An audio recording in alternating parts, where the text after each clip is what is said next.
Hello guys, welcome back to Ansarkari. So today we are taking up another set of 20 questions for GS2 paper. So we'll be going about how we're going to actually deal with the demand of the question. So first question is legitimacy and accountability of the SHGs and their patrons. Microfinance outfits need systematic assessment and scrutiny for the sustained success of the concept. Discuss. तो इसमें दो part है। पहला है कि for sustain success of the concept of SSG. दूसरा है कि it needs systematic assessment. Hmm. तो सबका बात तो ये दो मैं बताऊंगा कि सक्सेस कॉन्सेप्ट क्या है एसएसजी का छोटा सा एग्जाम्पल लेके कि कैसे एसएसजी ग्रुप है वो हेल्प करता है for financial independency of women, empowerment और डेवलपमेंटल जो वर्क्स है वो डिसेंट्रलाइज किया जाता है उसके थ्रू। तो उसके लिए जो पेट्रन है वो basis on grants in aid है बाय द गवर्नमेंट। और फिर लोकल जो ग्राम पंचायत का रोल होता है वो हो गया। फिर पैरास्टेटल डेवलपमेंट एजेंसीज हो गया जो Hmm. स्टेट और उसके बीच में होता है, डिस्ट्रिक्ट के बीच में होता है, वो हो गया। फिर उनका जो असेसमेंट क्या है जरूरत है क्योंकि फाइनेंशियल हॉस्पिटल फाइनेंशियल ऑटोनॉमी का इशू होता है, टाइमली उन्हें वेजेस नहीं मिलता है। फिर उसका बात कर सकते हैं तो ओवरऑल सी अराउंड बात है क्रेडिट कि अवेलेबिलिटी नीड का एक सिस्टमेटिक चैलेंज है उनके लिए। अवेलेबिलिटी, फाइनेंशियल अवेलेबिलिटी हो इन जो गया। एसएचजी तो मॉडल। ब्रांडिंग का इशू है कोई भी प्रोडक्ट का। हम्म। और उनका जो रीच है वो बहुत दिक्कत होता है विद रिस्पेक्ट टू ऑडियंस कि वो रीच तो लोकल ही है। हाँ लोकल। तो उसको इंटरनेशनल कैसे बनाया जाए तो उसका एक एग्जांपल ले सकते हैं वन डिस्ट्रिक्ट वन प्रोडक्ट का। कैसे हम्म। वो इंटरनेशनल ओएनडीसी का बात कर सकते हैं ओएनडीसी। तो ओवरऑल ऐसी बात। मतलब यहाँ पे अगेन एसएचजी का जो मॉडल है उसके सक्सेस के लिए बात करनी है तो वो क्या चैलेंजेस फेस। सक्सेस का एग्जांपल लेगा तो हाँ उसके बाद एग्जांपल लेके चाहे बताते हैं जैसे इंदिरा एक्सेस ऑफ क्रांति हो सोशल गया। सिक्योरिटी और फिर मेजर्स हो सब गई। हाँ हाँ, ठीक है, मतलब एक तरीके से ये इनफॉर्मल सेक्टर में ही काम कर रहे हैं, ये बोल सकते हैं। Formal sector. Question number two, has the cadre based civil services organisation been the cause of low slow change in India, critically examine. Cadre based civil services organisation.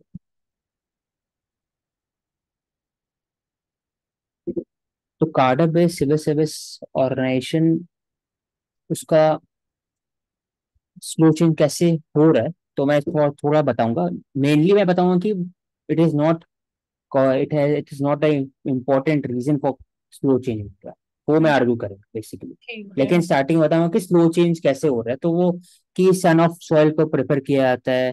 Quarter बस से कि लोकल लॉयल्टी डेवलप होने का chances रहता है rather than कि international जो national level है। और फेवरेटिज्म एक बाय। ही जगह पे आप काम करते रहते एक ही स्टेट में काम करते लगातार फॉर हम्म। 30 years।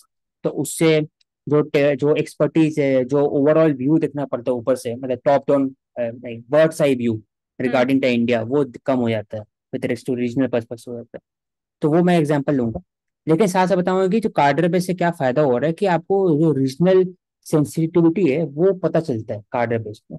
हम्म। और फिर जो लोकल जो नीड्स है वो पता चलता है इसमें रादर देन कि कोई अगर मणिपुर में काम कर रहा है वो जाकर दिल्ली में काम कर रहा है तो लोकल सेंसिटिविटी पता नहीं चलती तो वो इतिहास हो हाँ, जाएगा। ठीक है। फिर लोकल हेरिटेज कल्चर उनका बात कर सकते हैं। तो तो जो कार्डर बेस्ड है वो बेसिकली इंक्लूसिव ग्रोथ का बात करते हैं रादर देन की इकोनॉमिक ग्रोथ ज्यादा। तो इंक्लूसिविटी के लिए इंपॉर्टेंट है कार्डर बेस्ड। तो हम्म। उसमें मैं लास्ट बताऊंगा कि चेंजेस होना जरूरी है वो मैं बता दूंगा। तो वो कुछ के दो तीन एरिया लिखूंगा उसमें जो मैं ठीक सोचता हूँ है। कार्डर बेस्ड। ठीक है। Question number three, how can the role of NGOs be strengthened in India for the development works relating to protection of the environment? Discuss throwing light on the major constraints. हम्म तो protection of environment तो मेरे पास दो example अच्छा वाला है Paani foundation hmm. With respect to environment जो महाराष्ट्र में काम करते हैं वाटर कंजर्वेशन में। और फिर तो उसी से बात करूँ कि जो इसमें बोला कि स्ट्रेंथन करना चाहिए how can the role of strengthen. तो हम्म। स्ट्रेंथन का जो आया कि जो coordination between the local development agency हो गया पैरास्टेटल एजेंसी हो गया और एनजीओ हो गया वहां पर कमी कंस्ट्रेंट के साथ से बात करूंगा। तो उसके लिए क्या करना चाहिए। फिर जो एनजीओ में एक नॉर्मल अर्बन क्लास को पता नहीं चलता है कि कैसे जुड़े एनजीओ के साथ और कैसे इसको कंट्रीब्यूट कर उसका अवेयरनेस कम। विद रिगार्डिंग टू, तो उसका बात कर सकते हैं इसमें। पीपल्स और मूवमेंट क्रिएट करने में हेल्प कर हाँ, सकते हैं। पीपल्स मूवमेंट हेल्प करता है। तो कैसे कैसे पीपल्स मूवमेंट क्रिएट में हेल्प कर रहा है, तो एग्जांपल लिखा जाता है पानी फाउंडेशन जो महाराष्ट्र में, हम्म। कि रेन वाटर हार्वेस्टिंग में कॉम्पिटिटिव विलेज सेंट्रिक मतलब इनिशिएटिव लिया जा रहा है वहां पर। तो उसका मैं मतलब बताऊंगा। सेंसिटिविटी विद द एनवायरनमेंट भी कैसे मतलब प्रमोट, ये इसमें बोल तोड़ रहा है नहीं कि सकते we बेसिकली have आंसर में, ओवरऑल रहेगा इसमें। हाँ, क्योंकि लास्ट पार्ट कंस्ट्रेंट, बोल रहे मेजर कंस्ट्रेंट हैं और कंस्ट्रेंट स्ट्रेंथन भी। करना है साथ ही साथ। जो दो कंस्ट्रेंट तीन है चार उसको कैसे कंस्ट्रेंट। स्ट्रेंथन कर सकते हैं एनजीओ, तो वैसे बात करनी है, मतलब कंस्ट्रेंट्स को नहीं भूल सकते हैं। तो एनजीओ का अगर ओवरऑल बात करना है तो सिर्फ डोनर का बात करेंगे, कोऑर्डिनेशन का बात करेंगे, फिर अवेयरनेस का बात करेंगे, और दूसरा की जो सिस्टमेटिक रिफॉर्म चाहिए टैक्सेशन में, और बाकी फिर एफ सी आर ए में उसका बात करें तो कैसे स्ट्रेंथ। नहीं, स्पेसिफिक एनजीओज का क्यों बात करेंगे एफसीआरए के कॉन्टेक्स्ट में, क्योंकि ये एनवायरमेंट से रिलेटेड पूछ रहा है ना, तो मेरे को ये जो क्वेश्चन की नहीं तो how can role be demand, strengthen, NGO कैसे स्ट्रेंथन किया जाए एनजीओज को in the development of strengthen, protection environment. हाँ, प्रोटेक्शन ऑफ एनवायरनमेंट के कॉन्टेक्स्ट में एनजीओज कैसे इंपॉर्टेंट रोल प्ले कर सकते हैं, और वो कैसे हमें हेल्प कर सकते हैं इन एड्रेसिंग जो चैलेंजेस हम फेस कर रहे हैं इन एनवायरमेंटल प्रोटेक्शन। तो ये तीनों चीजें कनेक्टेड होनी चाहिए। यहाँ पे एफसीआरए का रोल कैसे आ जाएगा, क्योंकि वो अगर खाली एनजीओ हाँ। की परफॉर्मेंस के ऊपर होता तब तो वो वैलिड होता।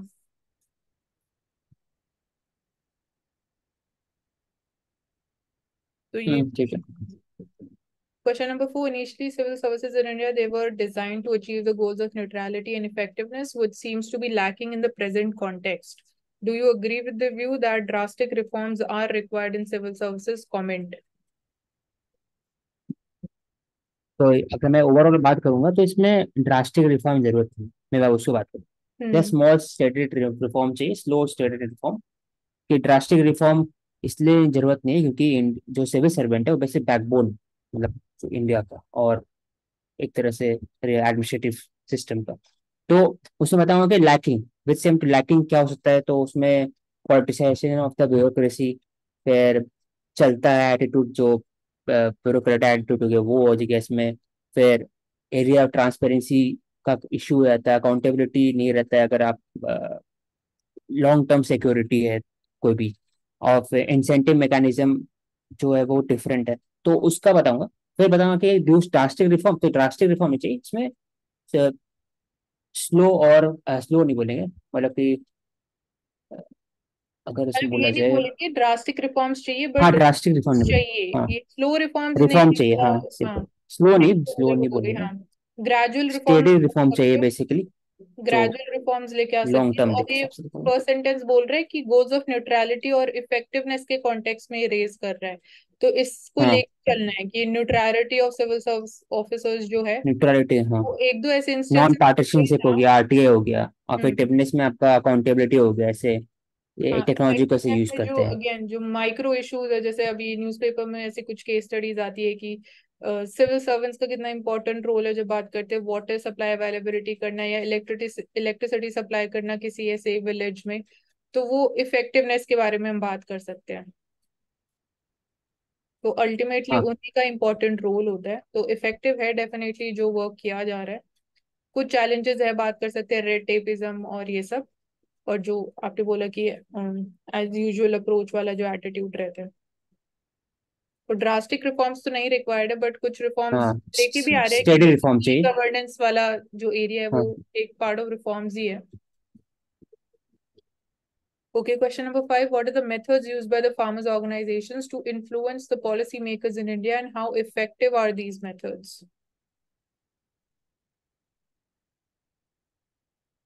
हाँ, फार्मर ऑर्गेनाइजेशन का मेथड्स पूछ रहे ना, तो मैं बताऊं कि जो रिव्यू रिव्यू का मेथड रहता है उनके पास, पॉलिटिकल प्रोटेस्ट कर रहता है, जैसे पीकेएस, भारतीय किसान संघ, जो बाकी सबका फार्म लॉ 2020 में जो बिल में जो हुआ था प्रोटेस्ट, तो उसका बात कर सकते हैं। रिफॉर्म, रिव्यू, रिव्यू, प्रोटेस्ट, और फिर लॉबिंग होता है फार्मर ऑर्गेनाइजेशन का। फिर और जो इम्पोर्टेंट जो political commentator on farmer organisation है वो भी कमेंट करते हैं with respect to GM crop या फिर सीड एक्ट उस पर। तो ये सब मेथड है बात का। मेथड्स ठीक एंड है। हाउ इफेक्टिव, तो इफेक्टिव मैं बताऊंगा कि वो एक्टिव है। फॉर एग्जांपल जैसे जीएम क्रॉप का, तो उस पर चलता है इशू कि क्या जीएम क्रॉप सही में हेल्प करता है सोसाइटी को, हेल्थ को, या कुछ उसका ड्रॉबैक्स भी। तो उसका एक लूंगा, और दूसरा फार्म लॉ बिल 2020 को लूंगा। तो इफेक्टिव है एक तरह से, वही मेथड। ठीक है। Okay, so question number 6. Institutional quality is a crucial driver of economic performance. In this context, suggest reforms in civil service for strengthening democracy. Institutional quality.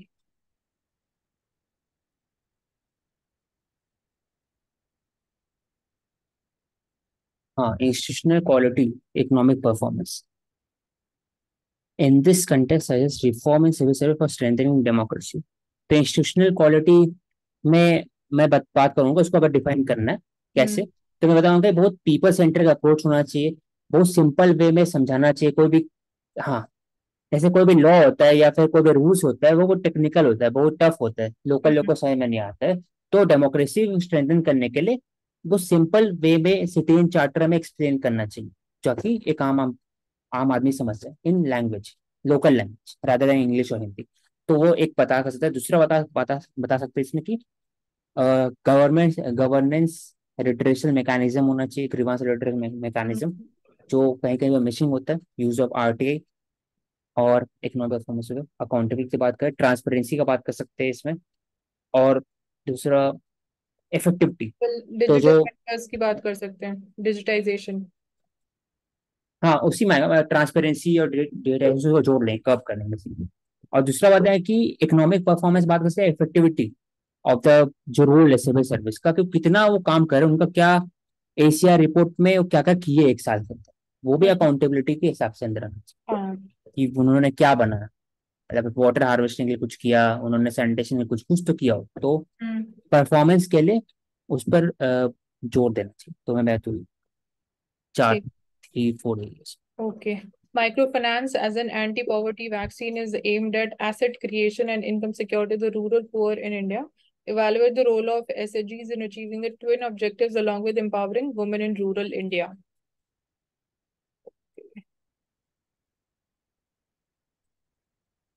तो role of SHG in achieving twin objective, Hmm. Twin objective मतलब क्या, anti poverty vaccine, micro finance हो गया। Asset creation और और income एक, security, हाँ, twin objectives को मीट करने में हम्म, कैसे हेल्प कर रहे हैं और वो कैसे हम्म। एम्पावरमेंट ऑफ वुमेन में हेल्प कर रहा है। तो मैं बताऊंगा कि इसमें कि रोल ऑफ एसएचजी जो इंडिया में, वो एसेट क्रिएशन और इनकम सिक्योरिटी कैसे हेल्प कर रहा है। हम्म। तो मैं बताऊंगा कि इनकम सिक्योरिटी में विमेन के पास एक फ्री फ्लो ऑफ इनकम है, फाइनेंशियल इंडिपेंडेंसी है फ्रॉम द मेल हस्बैंड। वो जाके काम कर सकती है इंडिपेंडेंटली। उन्हें उनको ब्रांड इमेज बनाने का मौका मिलता है, जो एसेट क्रिएशन में है। एंड एसेट का ब्रांड इमेज हो गया, फिर प्रोडक्ट क्रिएशन हो गया, से वन डिस्ट्रिक्ट वन प्रोडक्ट में फॉर एग्जांपल बात कर सकता हूँ बनारस साड़ी, या फिर बात कर लैब का कुछ सकते भी। तो ह्यूमन एसेट क्रिएशन रिसोर्स, हो रहा है। ह्यूमन हाँ, रिसोर्स जो ह्यूमन हो रहा है रिसोर्स को, वो हाँ, भी एसेट ही है एक। हाँ ह्यूमन कैपिटल हो गया। और हम्म। फिर तो ये एरियाज हो गया। फिर बताऊंगा कि इसमें इवेल्युएट करना है वैसे अचीविंग। तो मैं बताऊँ कि जो रोल ऑफ एसएचजी है वो भी फुल पोटेंशियल में इंडिया में अभी तक अचीव नहीं कर पाया है, क्योंकि ये सब ड्रॉबैक्स है। ड्रॉबैक्स क्या है कि आज भी सोसाइटी के अंदर में एक mentality with respect to working women. तो हम्म। इसका बात कर सकते हैं कि जो फ्री फ्लो ऑफ फाइनेंस है मुद्रा लोन में, उसमें हाई एनपीए रेशियो होता है, तो उन्हें सेकंड जो लोन मिलता है उसमें दिक्कत होता है, री हम्म। इन्वेस्टमेंट का प्रॉब्लम है। अगर आपको मिल रहा है प्रॉफिट, तो री इन्वेस्ट नहीं कर सकते, नहीं हाँ। कर पाते हैं बच्चे। तो उसका बात करते हैं, डिजिटल डिवाइड का बात कर सकता हूँ इसमें। तो 3 एरिया हो गया, और लास्ट में कि एसएचजीओ कैसे हेल्प करे स्ट्रेंथन करने के लिए। तो उसमें हम बताएंगे कि मेल सेंट्रिक बिहेवियर चेंज आना चाहिए, और उसके बाद बात करूँ कि कैसे कॉर्पोरेट को भी जोड़ सकता हूँ एसएचजी थ्रू सीएसआर एक्टिविटीज। और एसएचजी को इंटरनेशनलाइज करना चाहिए। जैसे विलेज हार्ट नहीं, जैसे इंटरनेशनल हार्ट होता है at the Indira Gandhi airport, वैसे टाइप हर एक एयरपोर्ट के अंदर में एक हैंडीक्राफ्ट है, बाकी सबको अब अगर प्रमोट जैसे करेंगे तो लोकल उससे लेवल पे है तो इंटरनेशनल। पहले तो नेशनलाइजेशन की बात करेंगे कि नेशनल लेवल तक हाँ ही इंटरनेशनल, होना हाँ, चाहिए, फिर और इंटरनेशनल होना इंटरनेशनल। चाहिए। ठीक है। Then in the Indian governance system the role of non state actors has been only marginal critically examined statement. Governance system में द रोल ऑफ हाँ नॉन क्रिटिकल स्टेट। एग्जाम बोले तो मैं बात करूंगा इंडियन गवर्नेंस सिस्टम। तो it has evolve from Nehruvian socialist state, मैं इससे स्टार्ट करूंगा। हम्म। वहां से इवॉल्व हुआ है from the post LPG liberation period. वहां पर जो स्टेट का रोल था बहुत ज्यादा था with respect to government schemes और planning of the economic system in India. इसलिए वहाँ रोल थोड़ा सा कम था स्टेट का, लेकिन धीरे धीरे रोल बढ़ा है नॉन स्टेट का, ऐसे एनजीओ हो गए, सिविल सोसाइटी हो गई, और हम्म। फिर प्रेशर प्रेशर ग्रुप हो गए, नॉन स्टेट एक्टर में आ जाएंगे। फिर हाँ, ये तीन का बताऊंगा और सोशल एग्जाम, मीडिया और क्रिटिकल ये एग्जामिन सब। करके।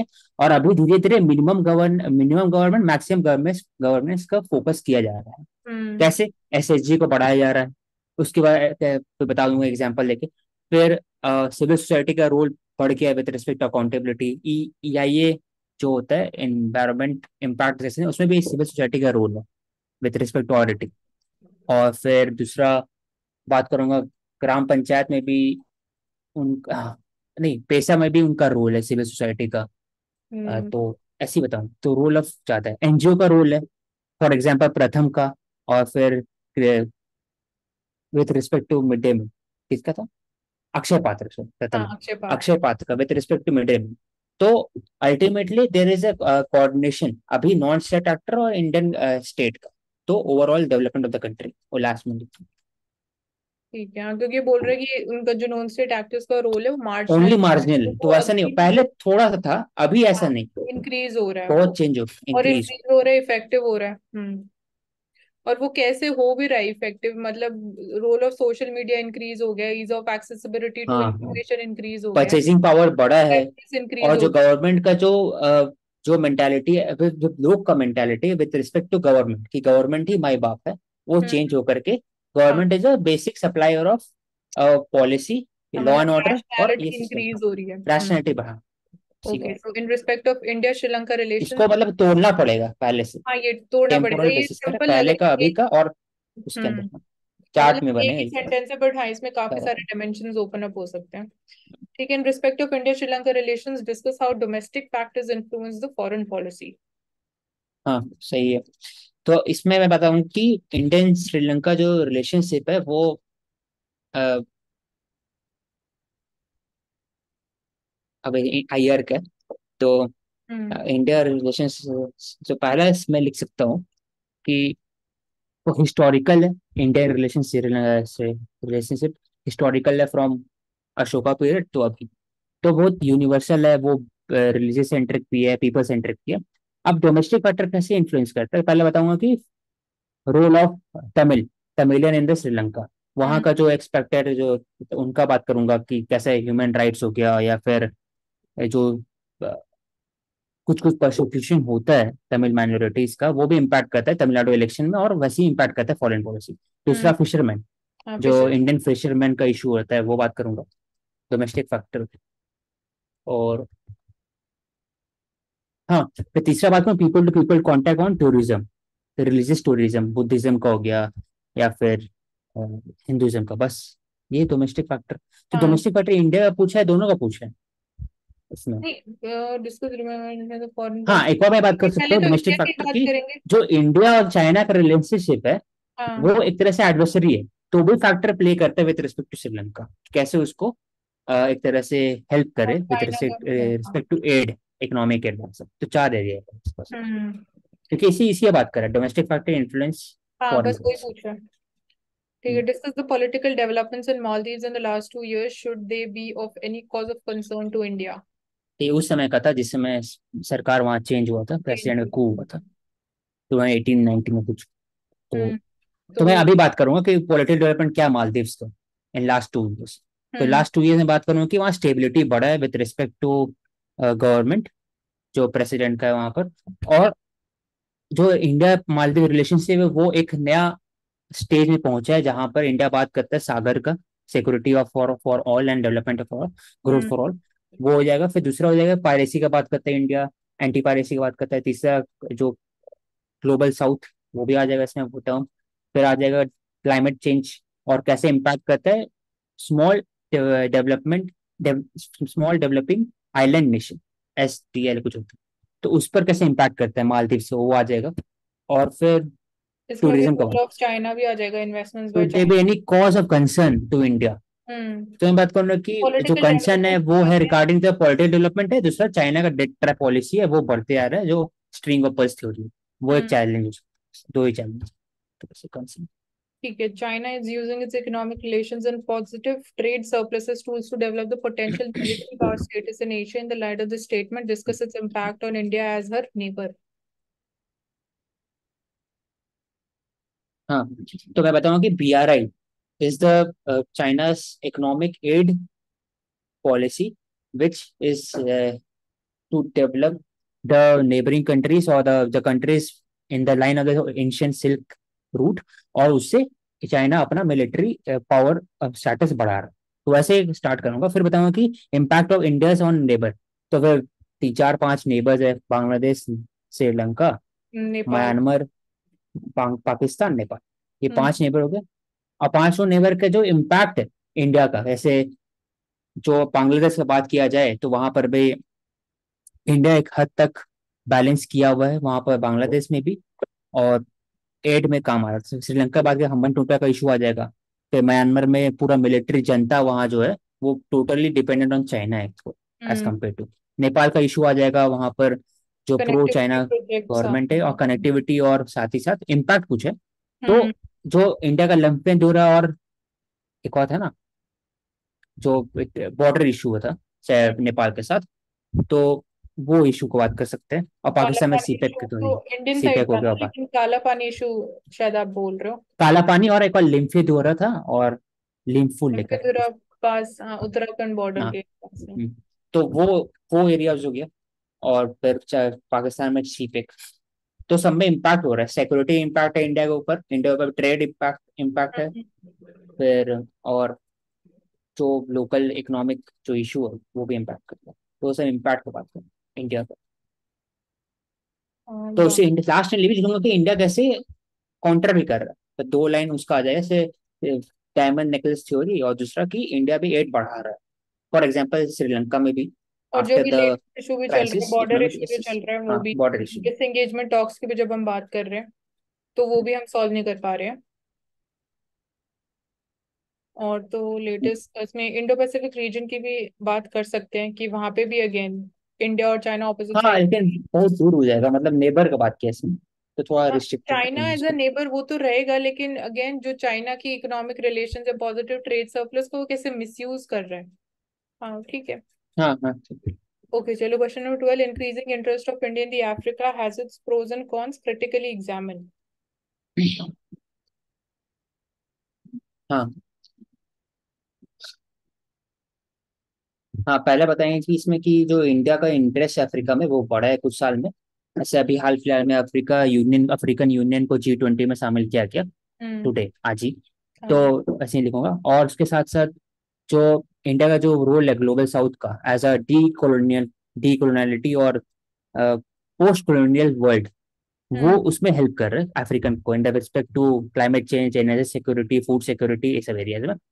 और इकोनॉम अब इंडिया के लिए इंटरेस्ट कैसे प्रोस क्या होगा, तो इंडिया का जो बिजनेस पावर हाउसेस है वो उनका एक इकोनॉमिक मार्केट रहेगा अफ्रीका के अंदर में। अफ्रीका के पास रॉ मटेरियल्स है, ऐसे कॉन्गो के पास कोबाल्ट हो गया, फिर आपका इजिप्ट के पास प्रॉपर स्विच कैनाल का रूट है। हम्म। वैसे करके सबका बता देंगे, एक दो एग्जांपल लिखते हैं, उसे हेल्प करेगा इंडिया को with respect to raw material.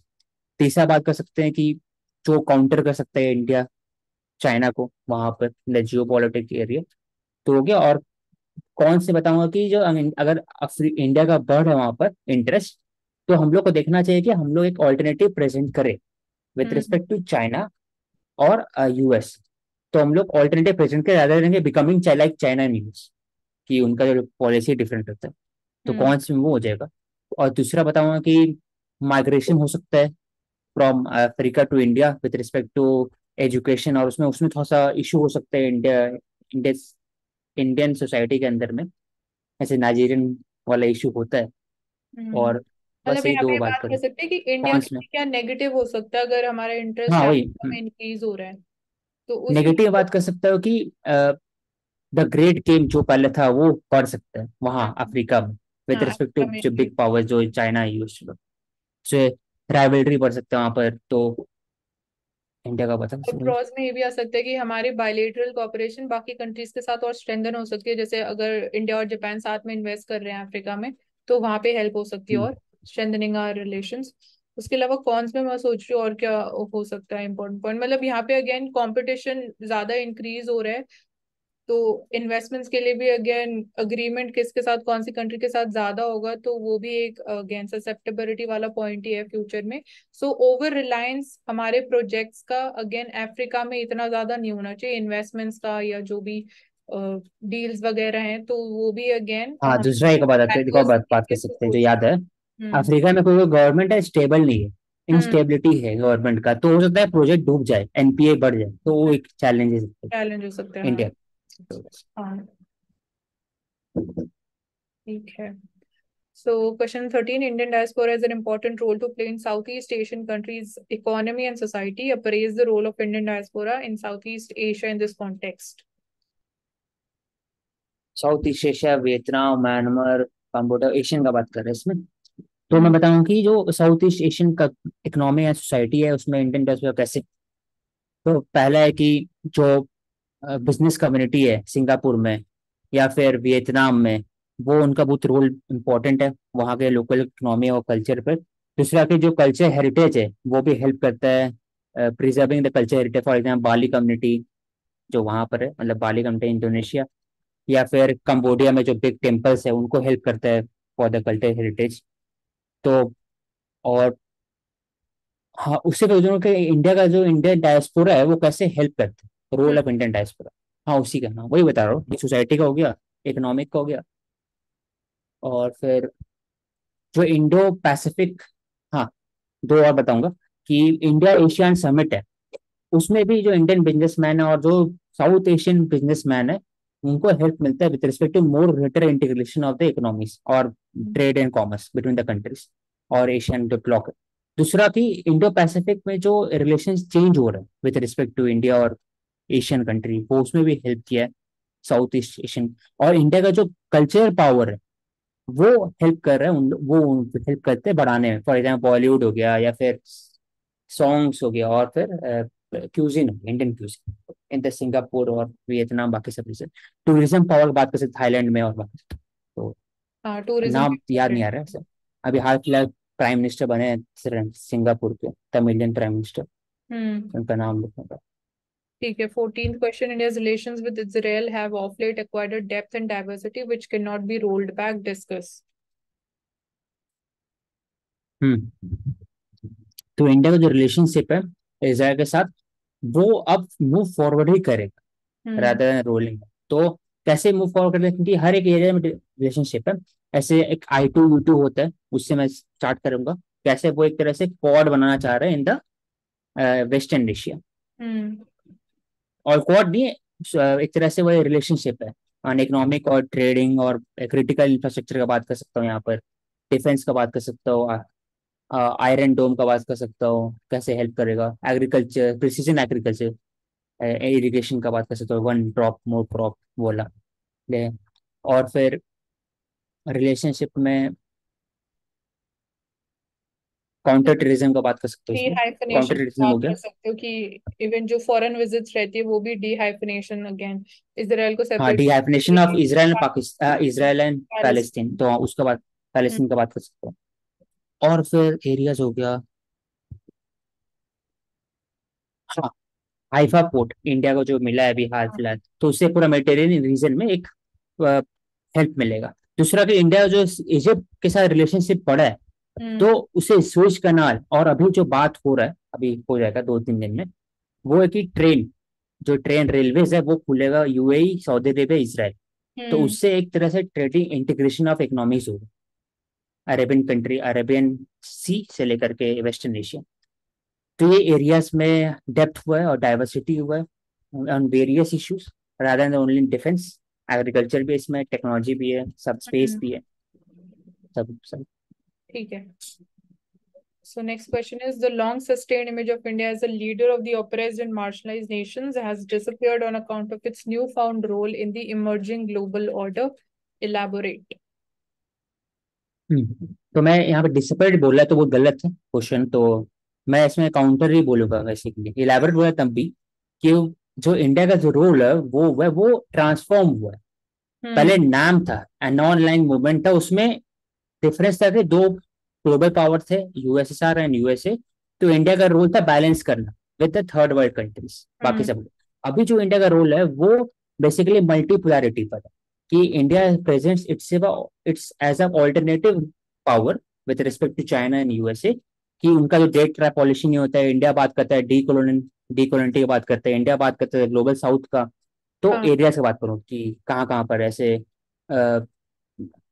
Sovereignty का बात करता है, रादर देन कि लिबरल वर्ल्ड ऑर्डर जहाँ पर इंटरवेंशन अप्रोच नहीं होता है इंडिया का। हम्म। इंडिया का हमेशा बैलेंसिंग वे पे चलता है इंडिया हमेशा। तो हम वैक्सीन मैत्री का बात कर सकते हैं इसमें।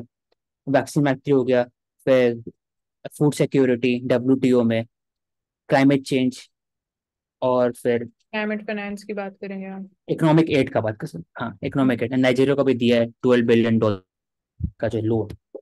और ठीक है। फिर जो रिलेशनशिप बढ़ा है सागर में, मोजाम्बिक हो गया, बाकी सब रीजन।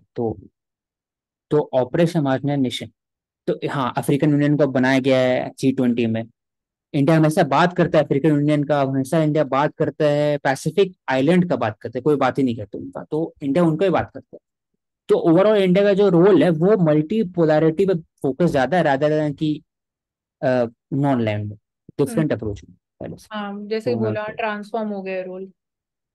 हाँ, मतलब डिसिप्लिन इसको नहीं है। प्रॉपरली पहले से आपने इसको इवॉल्व किया है कि पहले क्या रोल था, उसके एलिमेंट्स आ गए, और फिर अब ट्रांसफॉर्म कैसे हुआ है, किस चीज को हम ज्यादा प्रमोट कर रहे हैं। हाँ, तो इसमें डिसिपेयर नहीं हुआ है बेसिकली। हाँ, डिसअपियर्ड नहीं हुआ है, हाँ। हाँ, बोला कि उसको इंडिया हम बोलना चाह आगे रहे हैं कि लेके जा इंडिया रहे हैं कि हम नया अच्छे इमर्जिंग ग्लोबल स्ट्रॉन्गर। ऑर्डर बन रहा है, तो हम्म। ताकतवर कंट्री बन रहा है, तो डिसिपेयर हो गया रोल, लीडर ऑफ मतलब ऑपरेशन, रोल क्योंकि ऑफ इंडिया भी। डेवलपिंग कंट्रीज हाँ, या साउथ, ग्लोबल साउथ की बात करें तो उस रोल को हम और आगे लेके जा रहे हैं। वी आर हाँ ब्रिंग आगे लिख दैट रहा टू है। Four front in a stronger manner. हम इक्वालिटी की भी बात करते हैं तो अगेन जो जैसे कि हम बात करते हैं कि जो डेवलपिंग कंट्री, अगेन इंडिया का भी जब हम शेयर एक की और भी बात लिख सकते करते हैं, हैं अच्छा इंटरनेशनल। जो मेरे दिमाग में है। हाँ, हम्म। कि पहले क्या था कि इंडिया एज अ प्रेसिडेंट कर रहा था कि कैसे हम लोग बचे from the USSR and USA, hmm. दोनों का इंटरवेंशन से इन द थर्ड कंट्री, मतलब प्रॉक्सी वाला इशू होता था। अभी हम्म। इंडिया ऑल्टरनेटिव प्लेटफॉर्म दे रहा है, तो this shows that India has grown a lot in the economic and political stature in the hmm. last 30-40 years की हाँ, मतलब डेवलपिंग ऑल्टरनेटिव। कंट्री का रोल भी इक्वली इम्पोर्टेंट है आज के हाँ, time. Equivalent. Okay, aim of information technology agreements is to lower all the taxes and tariffs on information technology products by signatories to zero. What impact should such agreements have on India's interests? ITAs.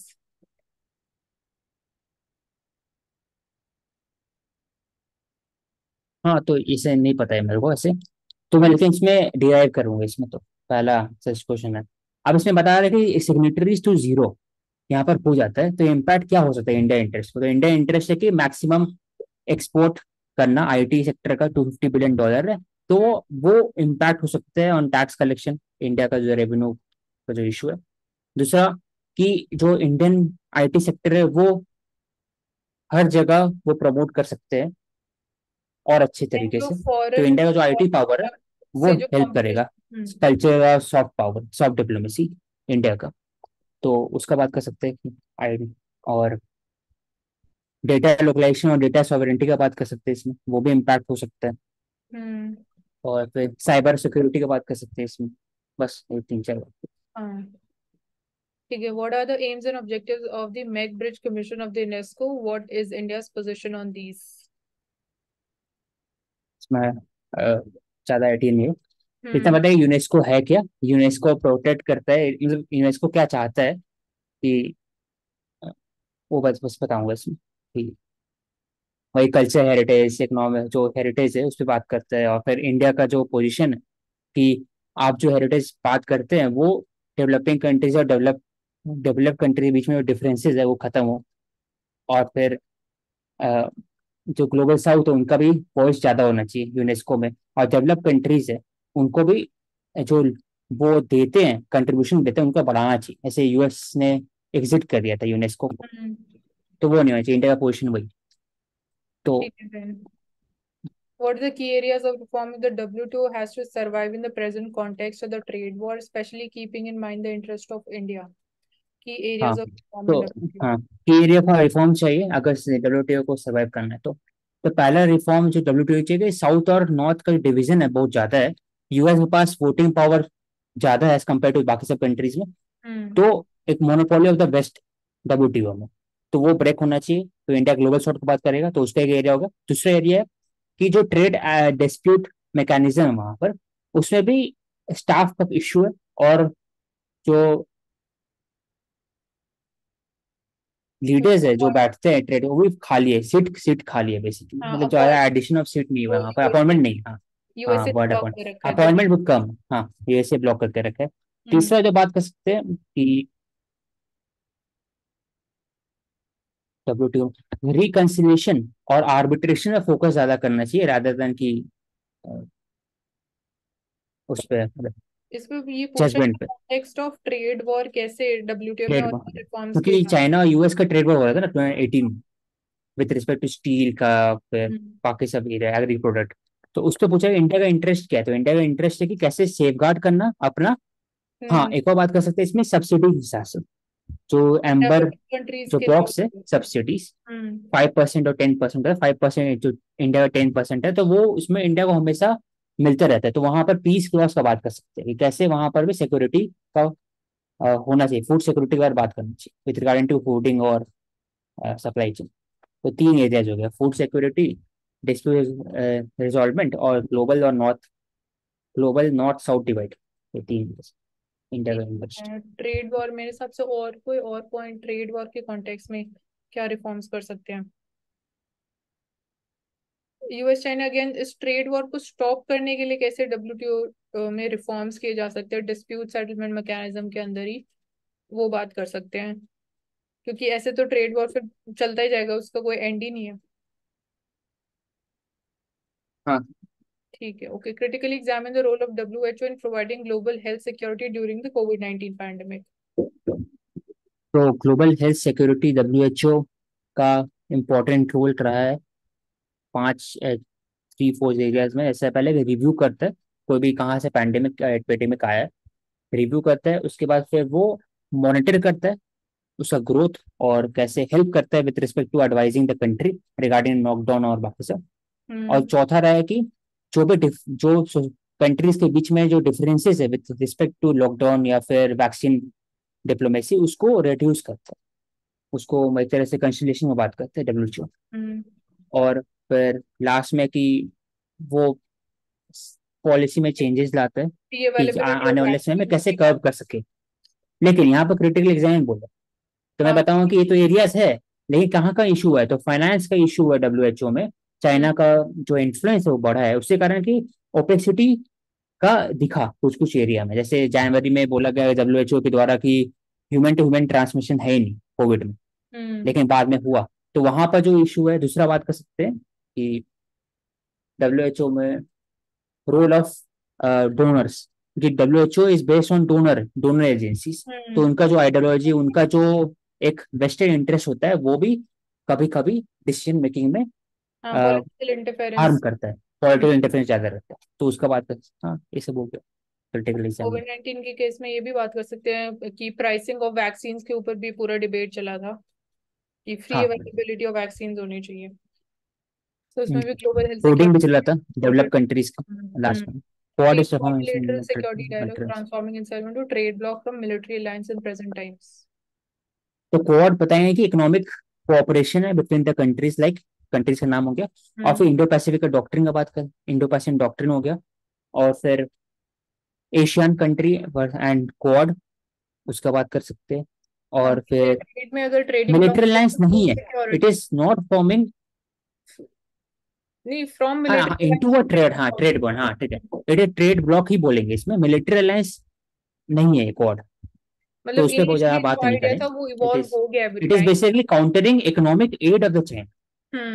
Main और जो ना, वही बात जो उसी को trade discuss block करें भी क्या क्या अगेन जो एरियाज हैं। ट्रेड से रिलेटेड